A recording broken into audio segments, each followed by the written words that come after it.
जो परिवार पे हमला कर रहे हैं, तो ये डर के कहीं ना कहीं ये डर है, कहीं ना कहीं कोई बात है जिसकी वजह से लगातार ये लोग परिवारवाद पे हमला कर रहे हैं। ये सरकार लोकतंत्र को पूरी तरह से ध्वस्त करना चाहती है देश में। तो कहीं ना कहीं डर की वजह से जो आप डर का आपने शब्द का प्रयोग किया है, तो इन्हें मुझे लगता है कि खतरे की घंटी लगती है परिवार की। जिन लोगों को अपने खुद का परिवारवाद नजर नहीं आता है, वो दोगली बातें ना करें। मैं समझती हूँ जब जब ये चुनाव आते हैं तो इस तरह की भाषा इन लोगों की बदलती है और ये एक डिवाइसिव पॉलिटिक्स खेलना चाह रहे हैं। लेकिन आज जहाँ रोजगार नहीं है तो किसी के पास रोजगार नहीं है, आज जहाँ महंगाई नहीं है तो किसी के पास महंगाई नहीं है, अगर किसानों को एमएसपी नहीं मिल पा रहा है तो किसी को एमएसपी नहीं मिल पा रहा है। तो ये चुनाव बदलाव परिवर्तन का चुनाव है और इसमें सभी वर्ग और सभी समाज के लोग परिवर्तन की इच्छा रख रहे हैं और इस बार परिवर्तन होकर रहेगा। मैम, कांग्रेस जिस तरीके से आपके साथ है और बड़ी पार्टी है, लेकिन उसके नेता जब अमेठी से रायबरेली जाते हैं तो पीएम मोदी खुद हमला कर रहे हैं कि डरो मत, भागो मत।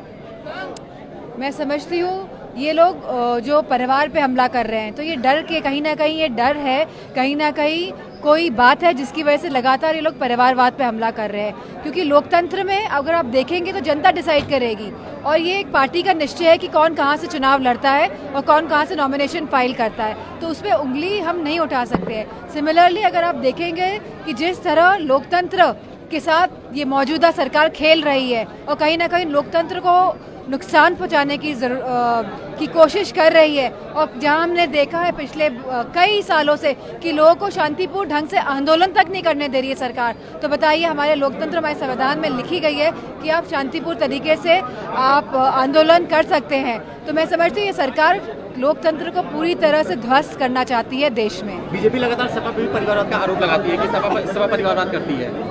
मैं समझती हूँ कहीं ना कहीं डर की वजह से जो आप डर का आपने शब्द का प्रयोग किया है, तो इन्हें मुझे लगता है कि खतरे की घंटी लगती है परिवार।